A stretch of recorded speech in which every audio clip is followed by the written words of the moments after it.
Assalamualaikum warahmatullahi wabarakatuh. Alhamdulillah, assalatu wassalamu ala rasulillah wa ala alihi wa sahbihi wa mawalah wa la hawla wa la quwata illa billah. Apa kabar santri MTS Husnul Khotimah 2 Kuningan? Semoga semua dalam keadaan sehat walafiat dan senantiasa dalam lindungan Allah Subhanahu wa taala. Berjumpa kembali bersama saya Asep Abdul Syukur dalam pembelajaran IPA di kelas 8. Dan kali ini kita memasuki materi tentang bunyi yang sebelumnya sudah memasuki materi getaran dan gelombang. Untuk mengawali pertemuan ini, marilah bersama-sama kita membaca basmalah. Bismillahirrahmanirrahim.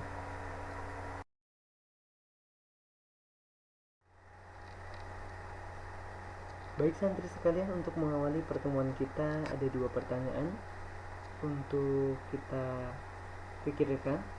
Yang pertama, dari manakah sebetulnya suara itu berasal? Kemudian, kapan saja sih sebetulnya kita itu bisa mendengar suara gitu ya. Nah, untuk memahaminya, marilah kita simak pembahasan materi berikut ini.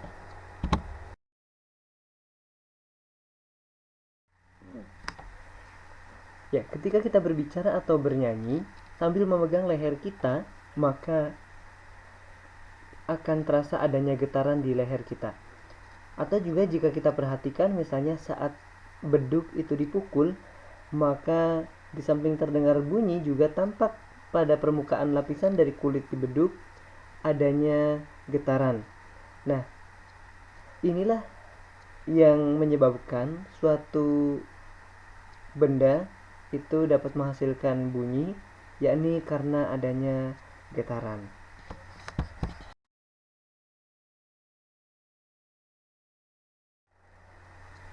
Ya, bunyi didefinisikan sebagai hasil getaran suatu benda, namun tidak semua getaran dapat menghasilkan bunyi yang bisa didengar oleh manusia.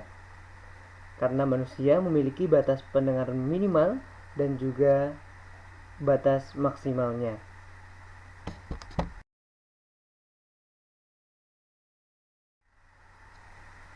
Macam-macam bunyi berdasarkan frekuensinya, termasuk yang dapat didengar oleh manusia, terbagi menjadi 3 macam. Yang pertama, infrasonik, diucapkan bersama, infrasonik, audiosonik, dan ultrasonik.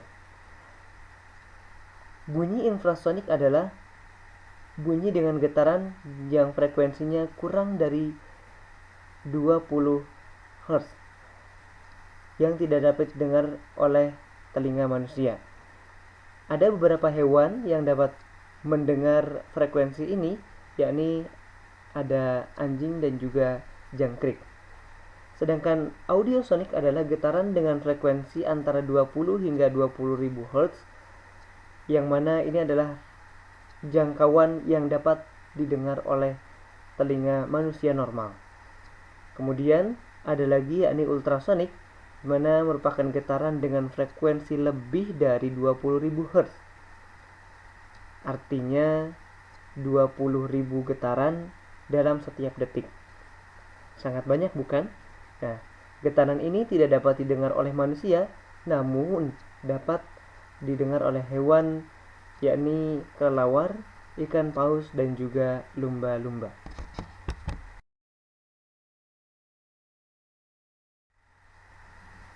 Di antara pemanfaatan bunyi ultrasonik dalam kehidupan sehari-hari adalah untuk menghancurkan tumor atau batu ginjal, kemudian juga ultrasonografi atau USG yang digunakan untuk mempelajari bagian dalam tubuh yang tidak boleh kena sinar X yang berbahaya, untuk deteksi dan komunikasi sonar di bidang teknologi kelautan, untuk memeriksa bagian dalam tubuh dan kacamata orang buta, serta memeriksa kerusakan logam dan juga membunuh nyamuk penyebab demam berdarah. Ya, bunyi dapat merambat melalui beberapa medium, diantaranya zat gas, zat cair, dan juga zat padat. Bunyi yang didengar oleh telinga kita biasanya merambat melalui medium udara atau gas. Namun dalam hal ini molekul-molekul udara atau gas tidak berpindah, ya, hanya energinya saja yang sampai berpindah, dan getaran atau gelombang yang terbentuk adalah dalam bentuk gelombang longitudinal. Kemudian, jika dibandingkan antara gas dan juga zat cair, maka laju perambatannya lebih cepat pada zat cair. Mengapa hal ini bisa terjadi? Karena jarak antar satu molekul dengan molekul yang lain pada zat cair itu lebih dekat dibanding dengan gas. Demikian juga jika dibandingkan dengan zat padat, maka laju perambatannya juga lebih cepat karena jarak satu molekul dengan yang lain lebih rapat lagi.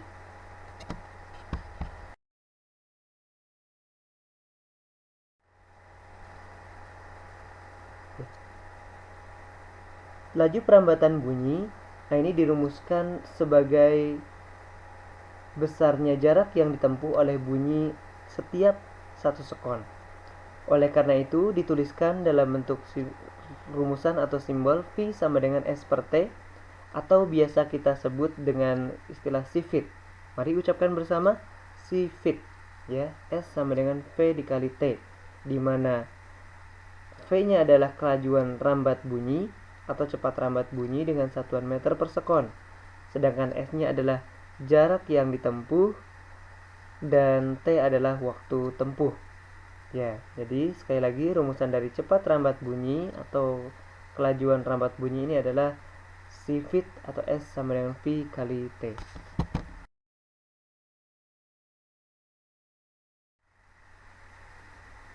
Oke, sebagai latihan misalnya mari kita lihat pada gambar jika jarak dari titik A ke titik B adalah 60 meter, sedangkan waktu yang ditempuhnya dari A sampai ke B itu adalah 6 detik, maka berapakah laju rambatnya bunyi tersebut? Maka kita lihat dalam pembahasannya, misalnya dalam waktu 6 sekon jaraknya 60 meter, maka cepat rambat bunyinya adalah S per T, yakni 60 per 6 atau sama dengan 10 meter per sekon.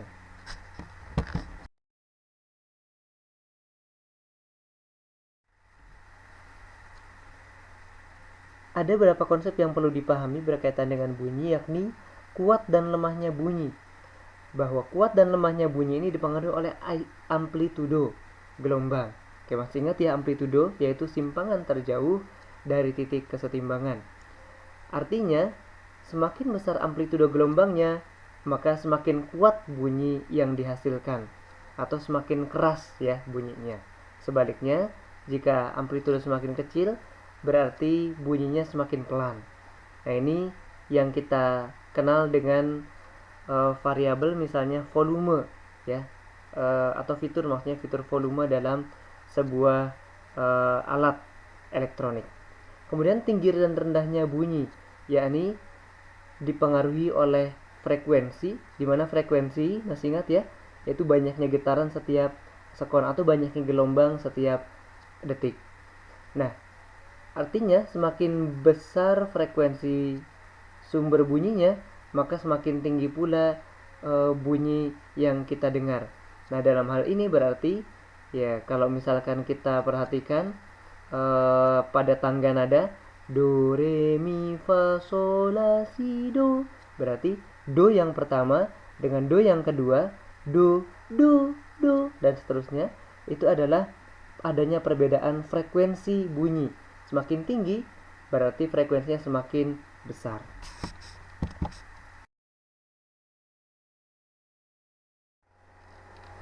Ya, baik, berikut ini beberapa istilah yang berkaitan dengan bunyi yang juga harus dipahami. Ya, bisa sambil dicari di buku atau di sumber yang lain. Bunyi yang teratur frekuensinya ya disebut dengan nada.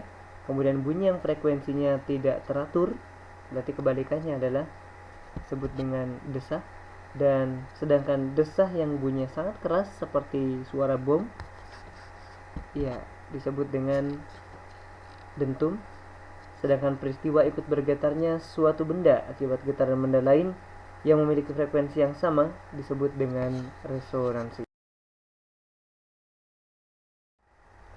Ya, selanjutnya adalah macam-macam dari pemantulan bunyi. Yang pertama ada yang disebut dengan gaung, yang kedua ada yang disebut dengan gema. Saya yakin secara umum sudah pernah dipelajari di SD sebelumnya, hanya mengulang kembali saja. Gaung yaitu bunyi pantul yang terdengar tidak jelas setelah bunyi asli, sedangkan gema adalah bunyi pantul yang terdengar jelas setelah bunyi asli. Yang membedakan antara keduanya biasanya karena jarak dari sumber bunyi dan dinding pantulnya, yakni pada gaung biasanya jaraknya relatif dekat, sedangkan pada gema relatif lebih jauh.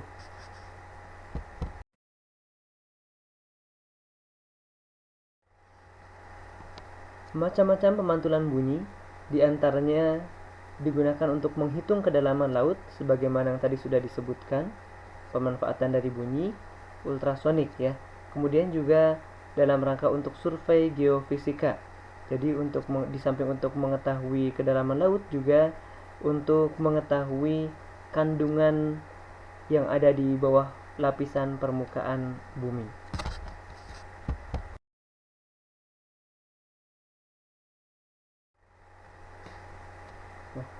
Ada rumusan secara khusus juga untuk pemantulan bunyi, yakni dirumuskan sebagai berikut.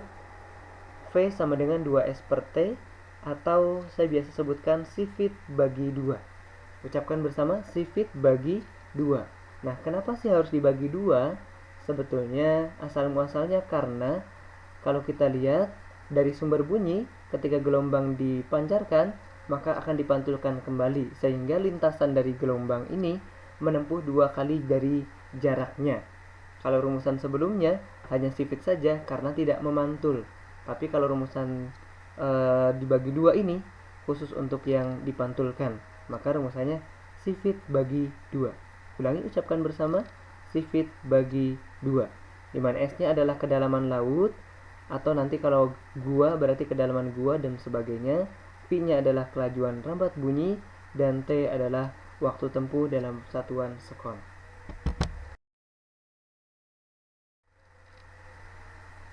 Ya, contoh soal misalnya, pantulan dari getaran yang dipancarkan oleh osilator diterima setelah menempuh waktu 1/4 sekon. Berapakah kedalaman laut di tempat itu jika kelajuan rambat bunyi di dalam air 1400 meter per sekon? Jawabannya kita tuliskan dengan rumusan V sama dengan 2S per T, atau kalau kita gunakan S-nya berarti sifit bagi 2, yaitu V-nya 1400 dikali 1/4 dibagi 2, maka didapatkan hasilnya adalah 175 meter. Sehingga kedalaman laut ini dapat ditentukan yakni sebesar 175 meter.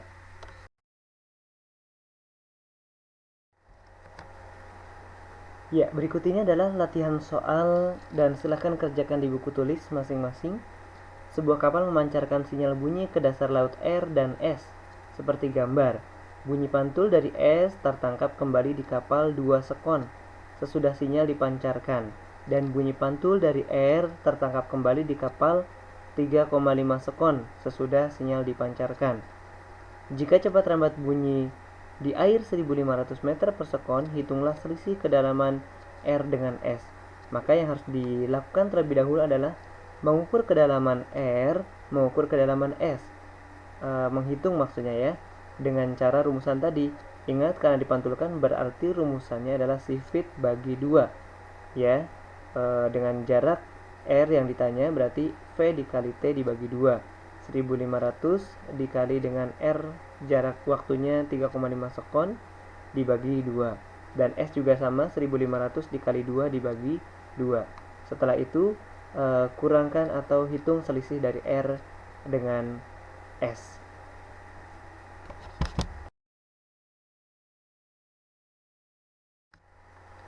Ya, berikut ini juga latihan soal yang kedua. Silakan kerjakan di buku tulis.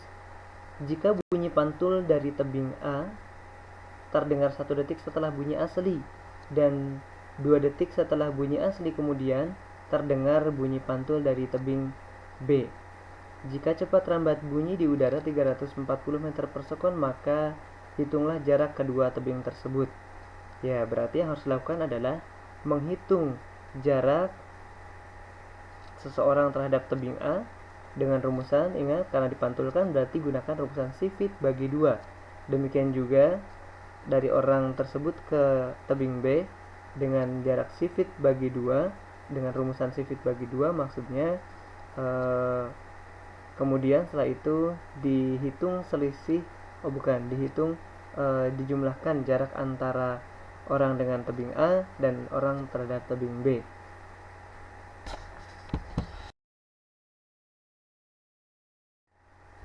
Ya, santri sekalian, sebagai tadzkir bagi kita, Allah sampaikan di dalam surat Hud ayat 94, dan tatkala datang azab kami selamatkan Syuaib dan orang-orang yang beriman bersama-sama dengan dia dengan rahmat dari kami, dan orang-orang yang zalim dibinasakan oleh satu suara yang mengguntur, lalu jadilah mereka mati bergelimpangan di rumahnya.